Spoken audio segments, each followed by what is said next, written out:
والصلاة والسلام على سيد المرسلين وعلى آله وأصحابه أجمعين. سبحانك لا علم لنا إلا ما علمتنا إنك أنت العليم الحكيم. قال رب اشرح لي صدري ويسر لي أمري واحلل عقدة من لساني يفقهوا قولي. أما بعد. قال المصنف رحمه الله تعالى ونفعنا به وعلومه في الدارين رضي الله عنكم.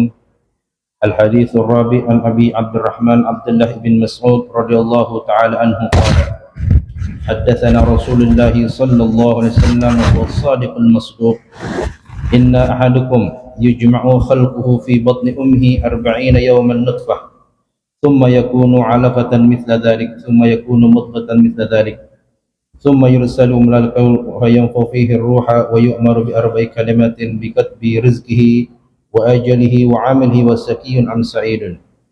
هو الذي لا إله إلا غيره. إن أحدكم ليعمل بعمل أهل الجنة حتى ما يكون بينه وبينها إلا ذراع فسيسبق عليه الكتاب فيعمل بعمل أهل النار فيدخلها. وإن أحدكم ليعمل بعمل أهل النار حتى ما يكون بينه وبينها إلا ذراع ويسبق عليه الكتاب فيعمل بها على الجنة فيدخلها. رواه البخاري Muslim.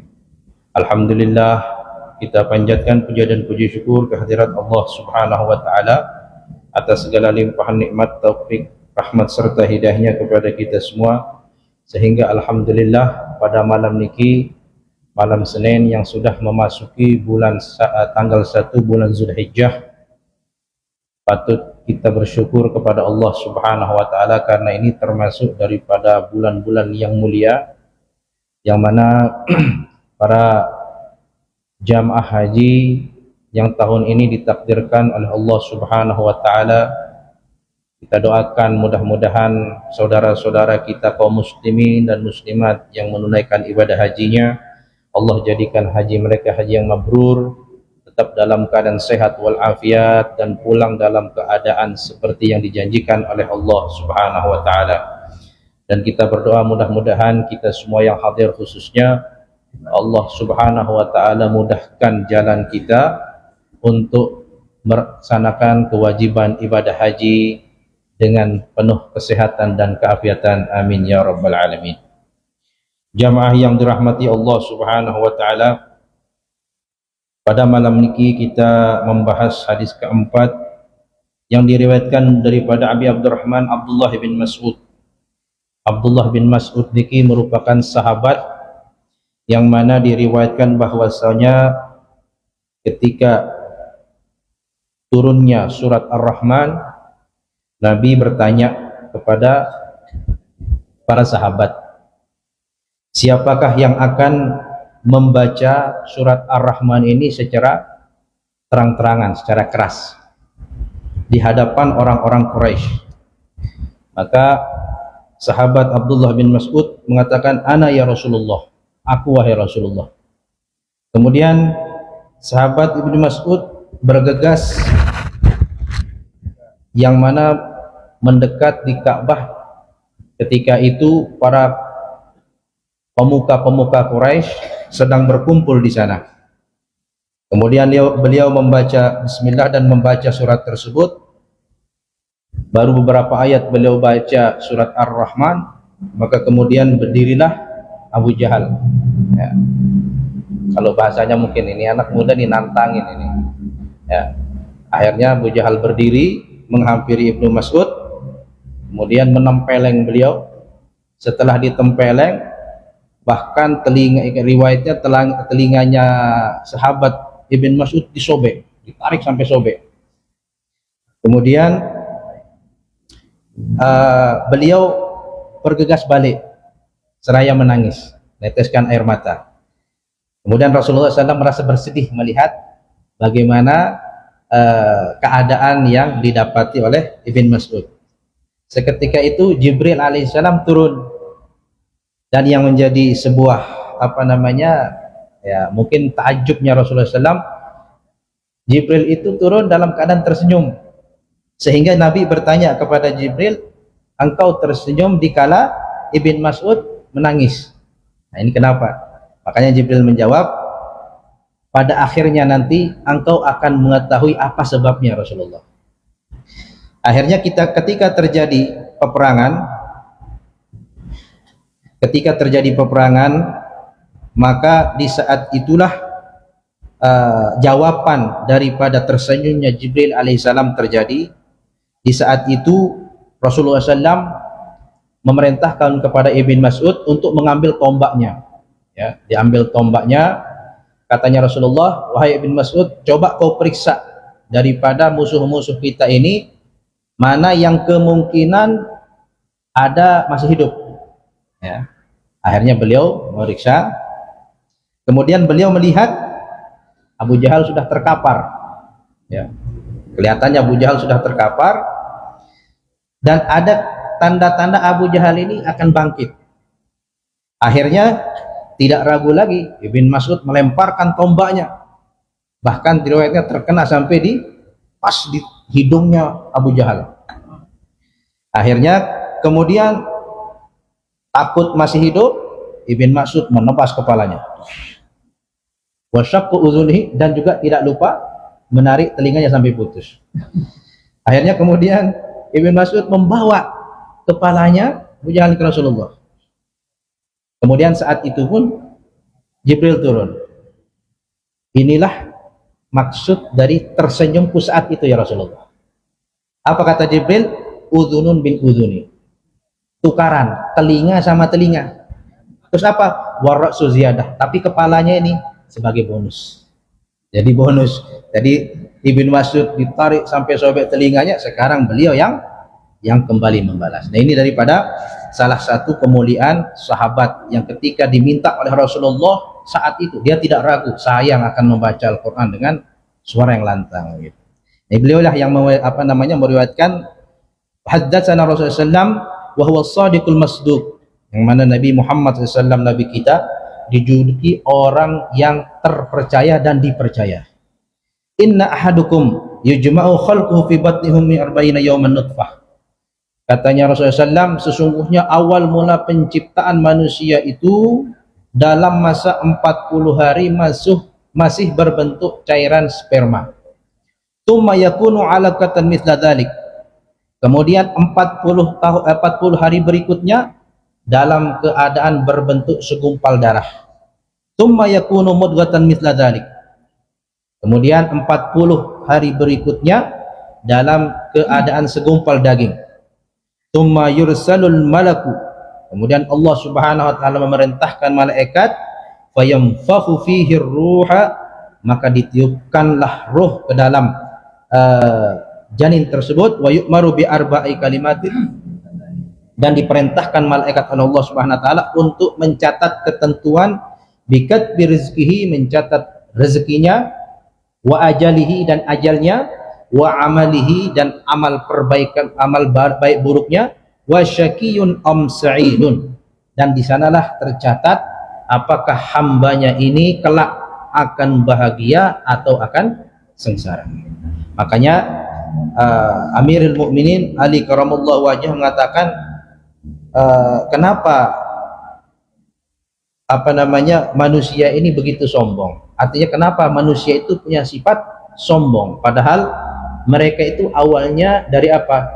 Mereka itu awalnya dari sperma yang menjijikkan, dan pada akhirnya nanti adalah akan membusuk. Sedangkan manusia itu di dalam hidupnya membawa sesuatu yang busuk. Maksudnya Sayyidina Ali adalah kotoran yang ada di dalam perut seseorang. Nah, maksudnya Sayyidina Ali tidaklah layak bagi seorang manusia itu untuk menyombongkan dirinya. Itulah yang beliau katakan. Kemudian di sini disebutkan, fawalladzi la ilaha ghairuhu, dan demi zat yang tiada Tuhan selainnya, inna ahadukum la ya'malu bi ahmalil ahlil jannah hatta ma yakunu bainahu wa baina illa dhira'an.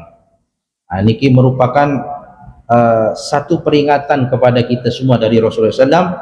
Sesungguhnya demi zat yang tiada Tuhan selainmu, kata Rasulullah, sungguh di antara salah satu dari kalian akan melakukan amal-amal yang dikerjakan oleh ahli surga sampai sekiranya antara jaraknya orang tersebut dengan surga hanya sebatas satu hasta, satu hasta. Fayasbiqu alaihil kitab, maka sudah didahului di dalam catatannya yang tersebut ketika dia diciptakan oleh Allah Subhanahu wa taala. fayamalu bi ahmilin nari fayadkhuluha. Nauzubillah min zalik. Akhir-akhir hayatnya orang ini melakukan perbuatan ahli neraka, maka dia memasuk ke dalam neraka. Ini gambaran daripada Rasulullah SAW, yang mana peringatan kepada kita semua, sesungguhnya ada di antara manusia itu yang ketika hidup dia beramal soleh, beramal baik, mereka melakukan apa yang diperintahkan dan menjauhi apa yang dilarang oleh Allah Subhanahu wa taala. Tetapi ada kalanya sudah didahului oleh catatan yang sudah ditentukan oleh Allah Subhanahu wa taala, sakiyun am sa'idun, apakah orang tersebut dia bahagia nantinya pada akhir hidupnya ataukah sengsara. Maka berubahlah perangainya. Ketika akhir hayatnya, maka Allah Subhanahu wa taala takdirkan orang tersebut. Tetapi dalam penafsiran hadis ini ada dua hal macamnya. Yang pertama, man taghayyar halu bil kufri wal iyaz billahi taala. Ada kalanya manusia niki begitu awalnya dia jadi manusia pacu, soleh, taat, dia ibadah, tapi akhir hayatnya naudzubillah min zalik taghayyar haluhu, imannya goyah, sehingga kadang-kadang, apalagi mohon maaf zaman makin zaman fitnah, sudah ulama mengatakan ini sudah permulaan daripada akhir zaman, zaman fitnah. Ya, apa kata dari Rasulullah di riwayat yang lain, pada akhir zaman nanti ada sekelompok orang paginya dia beriman, sorenya sudah kafir. Naudzubillah min zalik. Kalau dulu mungkin gimana cara kita membayangkan, apakah bisa tergambarkan oleh kita kalau zaman-zaman dulu misalkan ketika pelongo-pelongo bapak masih muda misalkan, kita tidak pernah melihat fenomena-fenomena yang ada sekarang, fitnah-fitnah yang ada sekarang.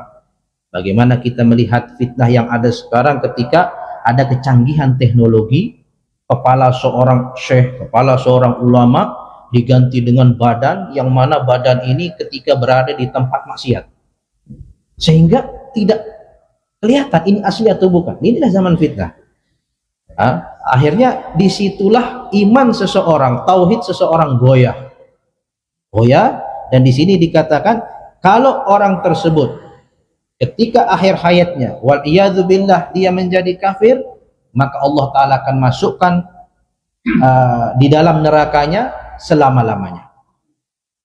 Nauzubillah min zalik. Itu makanya, tapi nanti akan dikatakan di sini apa sebab-sebab kita bisa mempertahankan iman kita.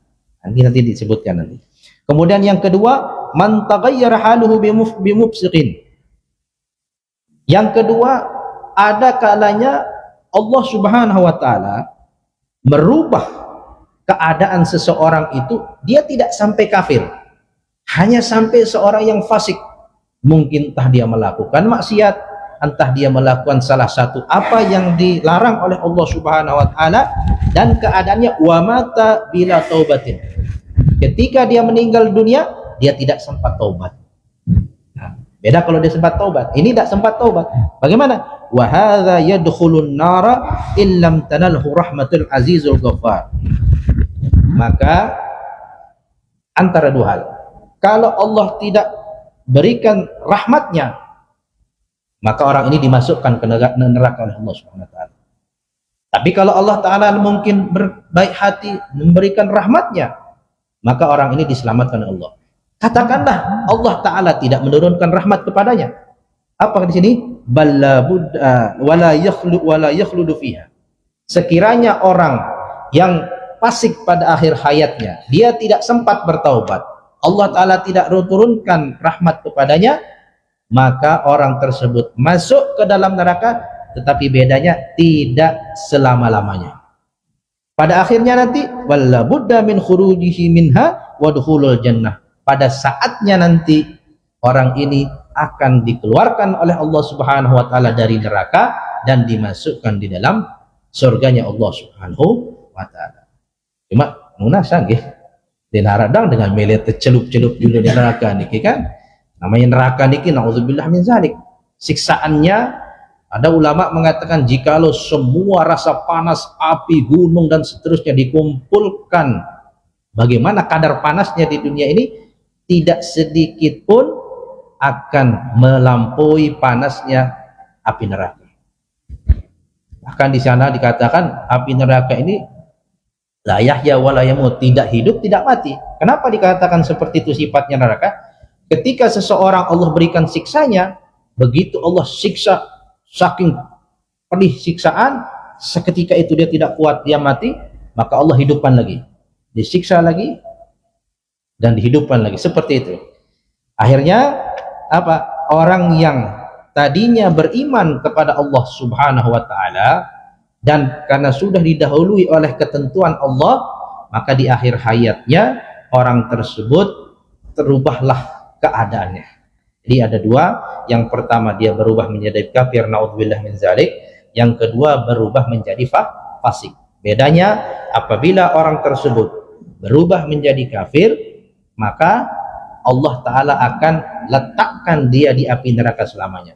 Tetapi kalau dia menjadi fasik dan dia belum sempat bertaubat, maka di sini dikatakan Allah Ta'ala pasti masukkan ke dalam neraka. Pada akhirnya nanti Allah akan keluarkan dia dari neraka dan dimasukkan ke dalam surga. Kemudian sebelum yang melanjutkan, ada masalah tentang ketika tadi dikatakan bahwa Allah Subhanahu wa taala memerintahkan kepada malaikat untuk mencatat ketentuan rezekinya, ajalnya, amalnya baik atau buruk, kemudian akhir hidupnya bahagia ataupun senang, sengsara.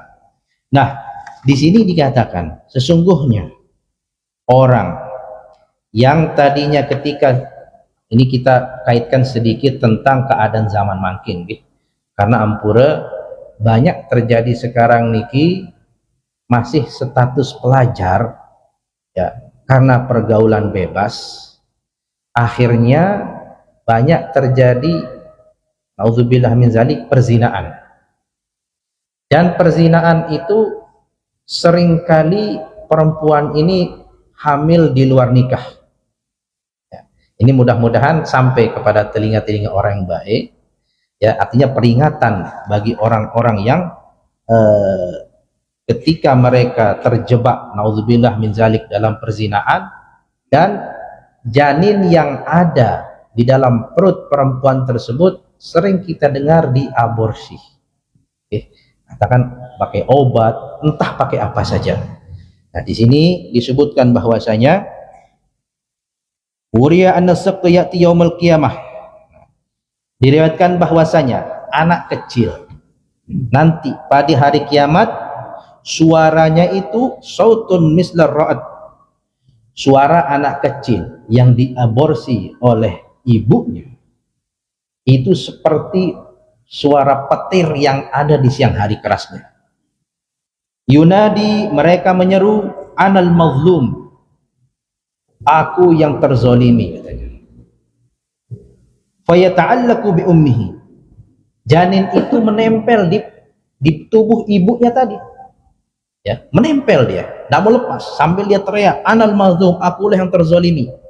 Wa yaqulu ya Rabb sal hadhihi lima qataltani. Terus katanya janin ini, wahai Tuhanku, coba kau tanya si perempuan ini, kenapa dia membunuhku? Wa yaqulullahu ta'ala, maka Allah Ta'ala menjawab, lima qataltihi wa qad haramtu qatlu nafsi illa bil haq. Allah menanya kepada si perempuan itu, kenapa kau bunuh anak ini?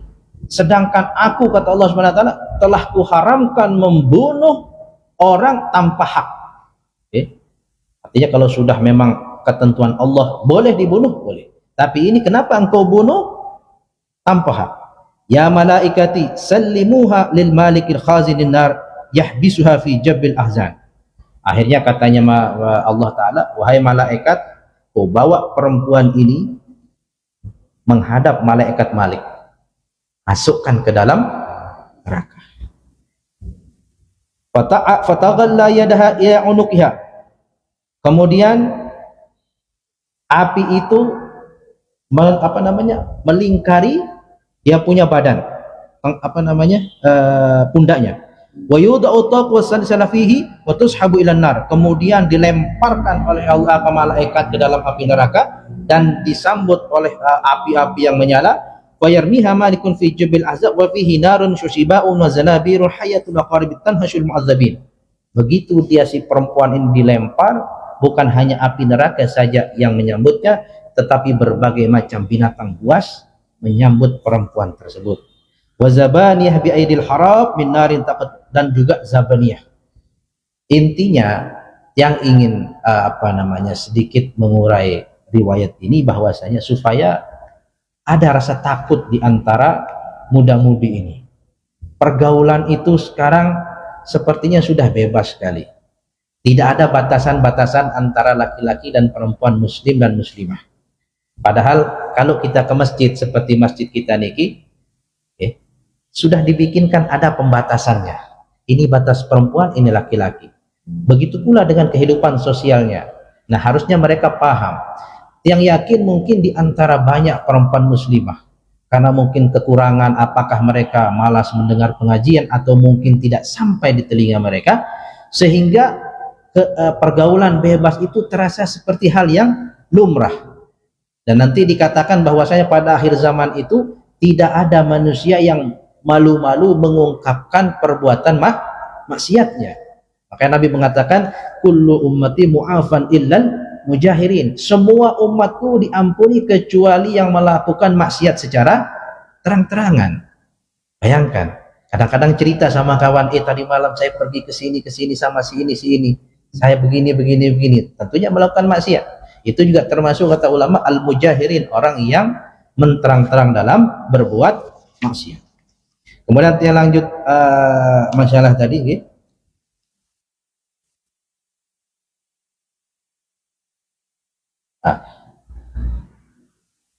Di sini diceritakan bahwasanya tadi kita berbicara tentang mati dalam keadaan su'ul khotimah. Hukiya anna rajulan musliman kana yuhwa imra'atan nasraniyah.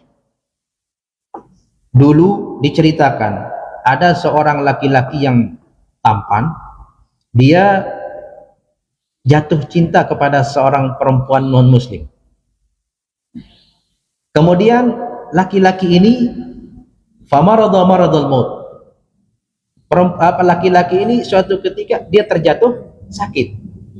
Akhirnya di dalam benaknya dia katakan, faqala fi nafsi ana asyikun hadhihi wa lam ajtami'a fid dunya.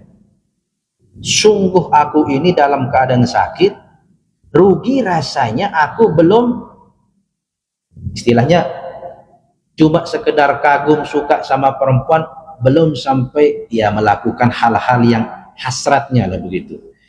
Wa in mutu alal Islam, sekiranya aku mati dalam keadaan agama Islam, kata laki-laki yang muslim ini, lam ajtami biha fil akhirah, tentu aku tidak akan berkumpul dengan wanita non muslim itu di akhirat. Ini dalam hatinya.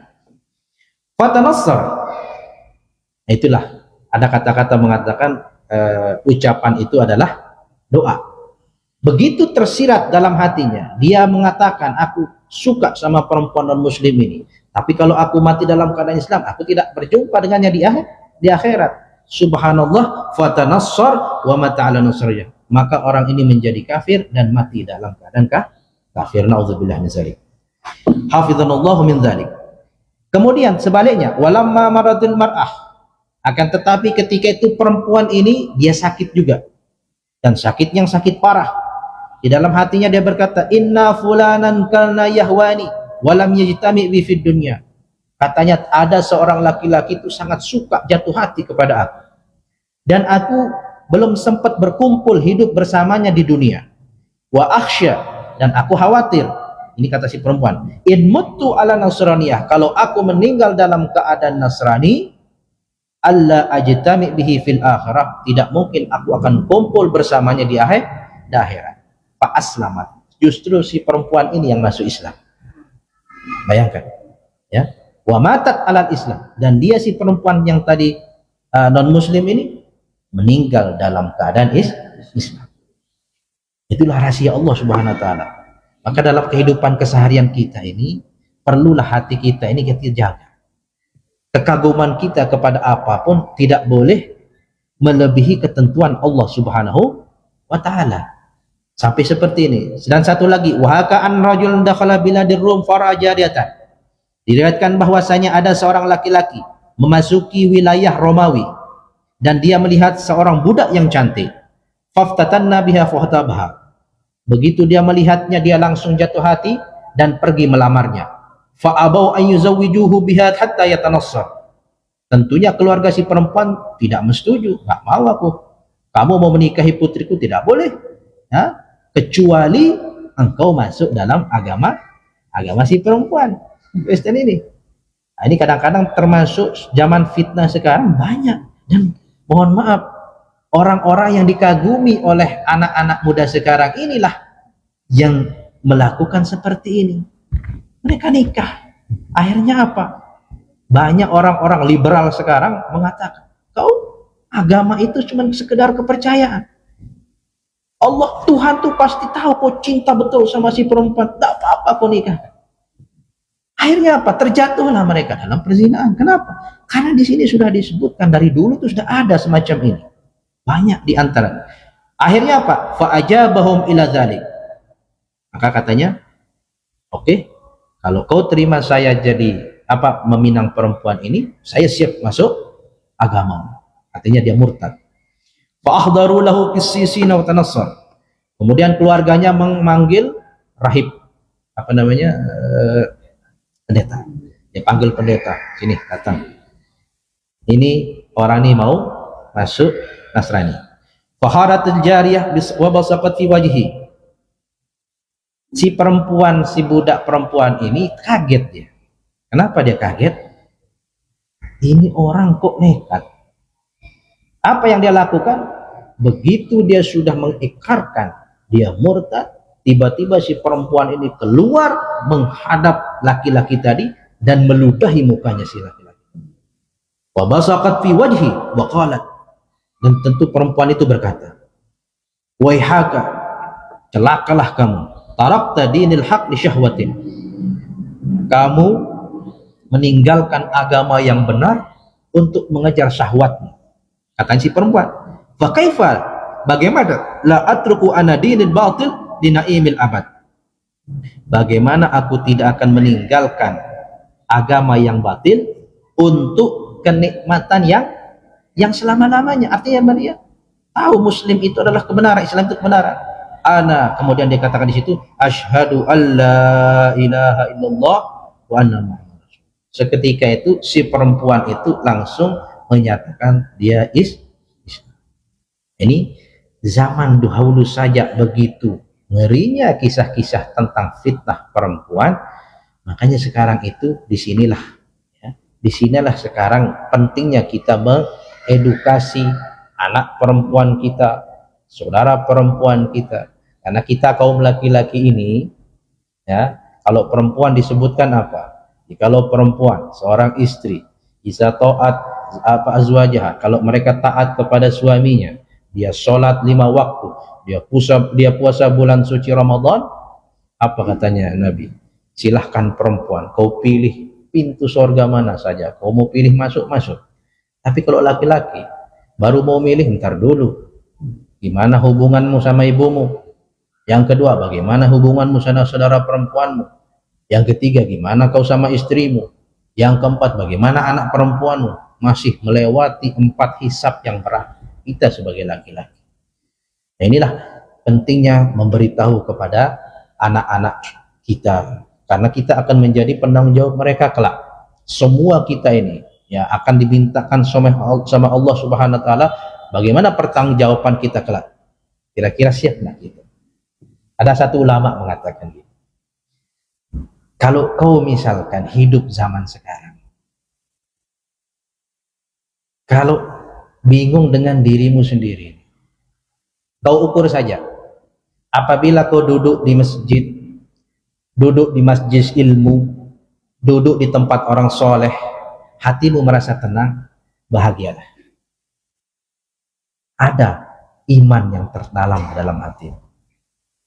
Tapi kalau sebaliknya, ya, kau duduk di masjid, di tempat majelis ilmu, di dekat orang soleh, perasaanmu tidak tenang, pengen cepat-cepat pergi sajalah. Itu katanya hati-hati, bahwa dalam hatimu sudah ada bahaya. Sepertinya baterai iman itu sudah lowbat. Tapi di satu sisi kau pergi ke tempat maksiat, pergi klub, diskotik, pergi ke kafe. Kalau kau tenang di sana, bahaya sudah itu. Tapi kalau kau duduk di kafe, duduk di diskotik, was-was kau. Duduk di sini tidak tenang, kenapa? Kalau datang malaikat, tak bisa bilang, ayo pulang dulu, tobat dulu, baru saya cabut nyawa, tidak bisa. Nauzubillah min dzalik. Nah itu ulama memberikan kita nasihat supaya kita ini paham bagaimana keadaan iman kita di dalam hati kita, sehingga tidaklah seseorang itu mendekatkan diri kepada Allah Subhanahu wa taala. Apa katanya? Kalau kau dekati Allah satu jengkal, maka Allah mendekatimu satu hasta. Kalau kau mendekati Allah dengan jalan, Allah itu dengan cepat mendekati. Ya, kalau kita pelan-pelan. Ya, kalau tadi tiang jalan mau cerita sedikit, mau bergegas supaya tidak terlambat datang masjid sini, dihadang dua iringan ke Cimol. Jadi ya itulah makanya ya, subhanallah, mudah-mudahan Allah Ta'ala ampuni dosa kita semua. Kemudian lanjut hadisnya nggih. Walladzi la ilaha ghairu inna ahadukum la ya'malu bi amali ahli jannah hatta ma yakunu bainahu wa baina illa dzira. Jadi orang itu awalnya pecu, soleh dan seterusnya, akhirnya yasbiqu alal kitab, didahului oleh ketentuan, akhirnya pada akhir hayatnya naudzubillah min zalik, dia berubah keadaannya sehingga Allah Ta'ala memasukkannya di dalam neraka. Kemudian wa inna ahadukum la ya'malu bi amalin nar. Nah, ini terbalik. Ada seseorang di antara kalian itu melaksanakan atau dari kecilnya kurang baik. Mungkin tidak pernah sholat, tidak pernah puasa dan seterusnya, hatta ma yakunu bainahu bainah illa dhira'un, sampai antara jaraknya dengan neraka itu satu hasta.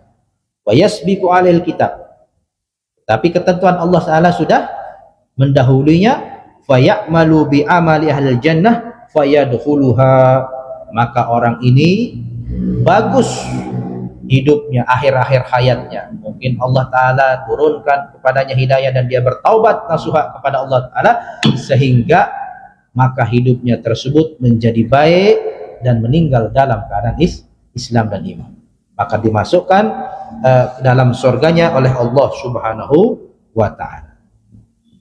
Kemudian disinilah rahasianya Allah, ya, dimana banyak kisah-kisah yang sudah banyak diceritakan oleh para ulama, bagaimana seseorang itu yang tadinya ahli maksiat, bagaimana Amirul Mukminin Umar bin Khattab radhiyallahu taala anhu, ya. Jadi banyak juga sekarang, atau kita lihat di mungkin Pelungguh pernah dengar di Jepang itu ada seseorang yang dulu preman, paling benci sama Islam, sekarang jadi ulama di Jepang. Ya, Sayyidina Umar bin Khattab penentang Islam pertama paling keras, tapi setelah itu paling pertama pasang badan beliau. Atau mungkin dengan kisah-kisah yang lain, ketika seorang perempuan menjadi perempuan yang terkenal, cantik dan seterusnya di kota tersebut, tidak ada satu lelaki pun yang tidak tertarik kepadanya karena kecantikannya, dan dia selalu menggoda laki-laki untuk berbuat maksiat terus, zina terus. Suatu ketika begitu hujan turun, dia lihat seekor kucing kedinginan. Akhirnya apa? Diambilkan kucing ini, dia lap. Akhirnya ditaruhkan di dekat perapian supaya hangat, dikasihkan seperti tatakan gini, susu pasir. Kucing itu minum. Begitu dia minum, besoknya perempuan ini meninggal dunia. Ya. Tapi dengan sebab itu, dengan sebab kebaikan tersebut, Allah Ta'ala ampuni semua perbuatan yang terhadap. Begitulah murahnya Allah Ta'ala. Ada satu lagi disebutkan, ini orang sudah membunuh 99 orang. Nah, ini cerita ma'ruf juga, artinya kita ingat ulang kembali sebagai penggugah kita. Bayangkan, dia datang ke seorang, dia bilang, saya ingin bertaubat. Apa kejahatan? Udah bunuh 99 orang. Satu orang saja aras gitu goncang, apalagi 99 orang. Dia tidak menjawabkan, puas. Saya datang ke sini cari air minum, kok kasih saya air keras, bunuh juga ini orang. Akhirnya meninggal 100. Singkat cerita, dia bertobat, suruh tobat pada Allah Subhanahu wa taala, sampailah orang itu diperintahkan untuk bergegas ke tanah suci. Sampai di pertengahan jalan orang itu meninggal dunia. Malaikat bertanya kepada Allah, ini husnul khotimah apa su'ul khotimah? Ya ukur, kata Allah taala, kau ukur mana yang lebih dekat. Ada yang meriwayatkan cuma lebih dekat 1 jengkal saja. Itu sebab dia bagaimana kejahatan yang begitu besarnya, tapi tetap Allah Subhanahu wa taala Maha Pengampun dan Maha Penyayang. Jadi begitulah nikmat kita sadari bagaimana Allah Subhanahu wa taala melalui lisan nabinya memberikan kita wejangan yang untuk dipegang kepada kita semua. Supaya apa? Supaya kita ini tetap dalam keadaan iman kepada Allah Subhanahu wa taala. Di sini disebutkan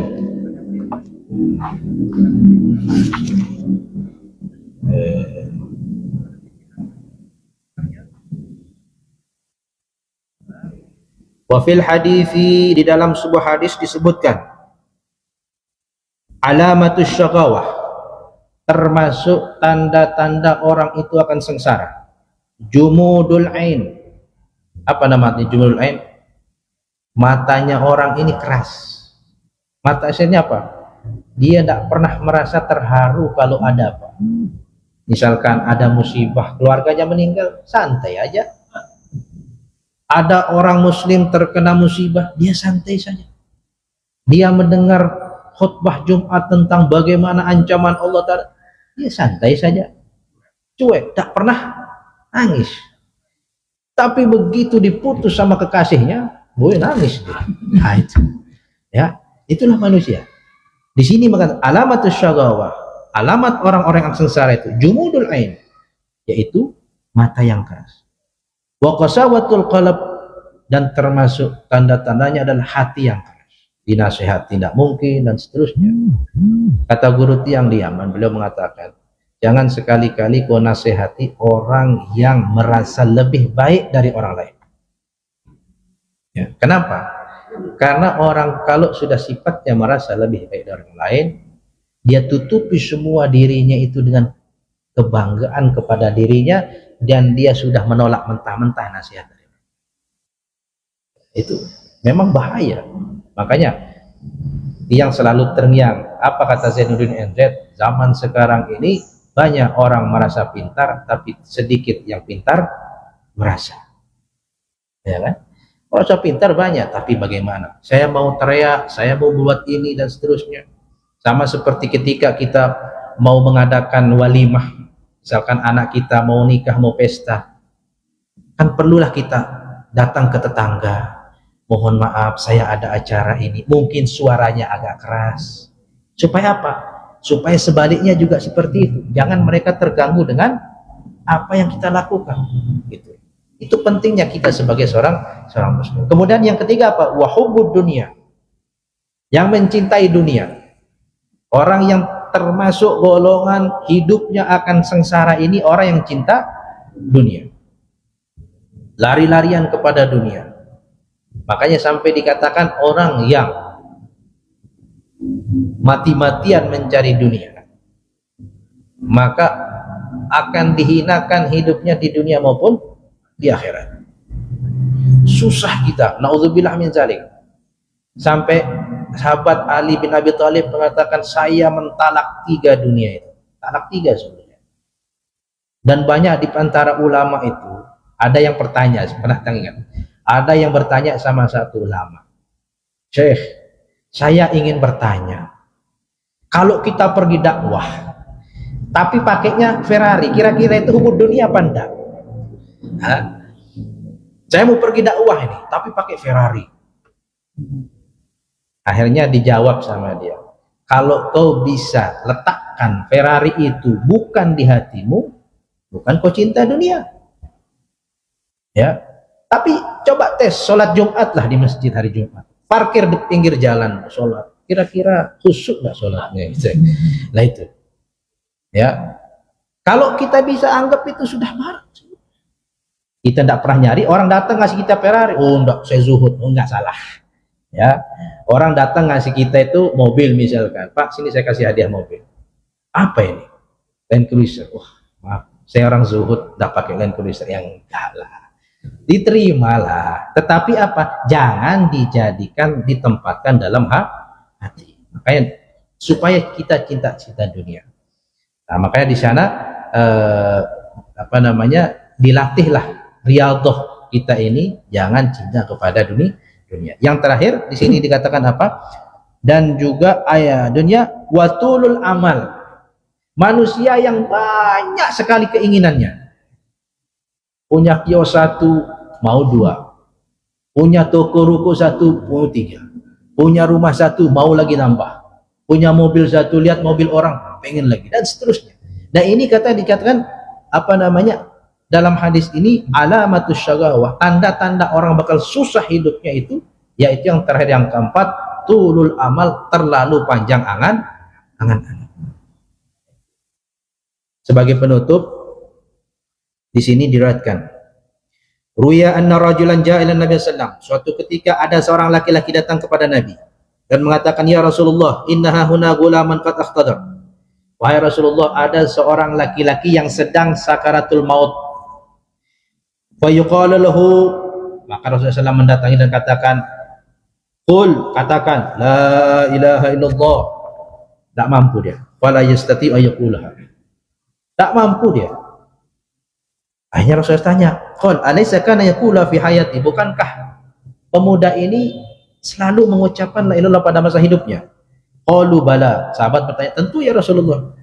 Qala fama manahu minha inda mautihi. Apa yang menyebabkan, yang mencegah dia tidak bisa mengucapkan kalimat tauhid? Kenapa? Fa nahadha Nabi sallallahu alaihi wasallam wa hanadahu ma'hu. Kemudian Nabi Muhammad SAW sekali lagi, ya gulamu qul la ilallah la astati'u laha. Qala walima qul lahu walidati. Akhirnya Nabi Muhammad SAW menanya lagi sekali lagi, kenapa kau tidak mampu membaca la ilallah? Katanya, sebabnya karena aku ini durhaka kepada orang tua. Qala ahyatun hayat, hidup enggak ibunya ini? Sahabat yang lain bertanya, iya hidup, ibunya masih hidup. Kalau gitu arsulu ilaiha, coba kau panggil, kata Rasulullah, suruh ibunya datang kepadaku. Kemudian tidak lama datang ibunya. Faqala laha Rasulullah SAW, abnaka, apakah ini putramu ya ibu? Kata ibunya, qul qalat na'am, iya ini anakku. Kata Rasulullah SAW, ara'aitu la anna naran ajjajta, apa sekiranya pendapatmu hai ibu, sekiranya anak ini kulemparkan ke api saja, dibakar sajalah, nggak ada gunanya, apalagi tidak usah ditalkin, sudah tampar saja, katanya. Waqila laka inna lam tashtaf illam tashfi fihi fadafanahu fi hadhihi nar. Kalau kau belum memberi maaf ridhamu wahai ibu kepada putra ini, lebih baik kita lempar saja ke neraka, ke api saja, dibakar. Faqalat, maka ibunya bilang, terus kenapa ya Rasulullah, seandainya aku ridhoi maaf anakku ini, kenapa? Fa ashhadi lillahi wa ashhadina bi annaka qad radita. Kalau engkau meridhoinya, maka aku bersaksi atas Allah dan aku sebagai Rasulullah bahwa aku akan bersaksi kelak engkau telah ridho kepada anakmu. Faqalat qad radaitu an ibni. Nah ini katanya ulama, begitulah hati seorang ibu. Bagaimana jahat anaknya. Ditanya Rasulullah, kalau kau tidak ridho, bakar saja ini, kita bakar saja. Tapi hati kecil seorang ibu, masa iya yang dulu digendong, yang dulu dan seterusnya dirawat, dibesarkan, masa mau dibakar? Akhirnya sudahlah, kuridho ya Rasulullah. Faqala ya gulam, ayo sekarang wahai anak muda, katakanlah ilallah. Seketika itu juga dia bisa mengucapkan la ilaha illallah. Faqala sallam alhamdulillahilladzi anqadhu min nar. Maka Nabi setelah itu menjawab, puji syukur kepada Allah Subhanahu wa taala yang telah menyelamatkannya dari api neraka. Nah, sekiranya hadis ini Apa yang pelajaran penting yang untuk kita semua? Dalam kehidupan sosial kita, tidak boleh kita merasa baik dari orang lain. Walaupun mungkin ampura, kita duduk di masjid. Allah Ta'ala berikan kita kenikmatan betah di masjid. Ada orang di pinggir sana. Sudahlah. Kita fokus saja sama Allah Ta'ala. Yakin saja. Kita hanya mengejar ridho Allah Ta'ala. Jangan mengejar ridho manusia. Karena belum tentu kita duduk di sini tidak tahu kita akhir hayat kita. Nauzubillah min zalik. Nah, itulah kita silaturahim, saling doa. Intinya Allah yang paling berhak menentukan mana yang paling bertakwa di antara kita. Mudah-mudahan Allah Subhanahu wa taala menjadikan pertemuan kita malam ini menjadi penyebab Allah Ta'ala ampuni segala dosa dan kehilapan kita. Mudah jadi penyebab Allah meridhoi kita semua, dan menjadi penyebab kita pantas mendapatkan keridhaan Allah Subhanahu wa taala, dan tentunya mudah-mudahan kita dikumpulkan kelak bersama baginda Rasulullah SAW di dalam surganya, sebagaimana Allah Ta'ala kumpulkan kita beramal di masjid ini. Subhanakallahumma bihamdika asyhadu an la ilaha illa anta astaghfiruka wa atubu ilaika. Assalamualaikum warahmatullahi ta'ala wabarakatuh.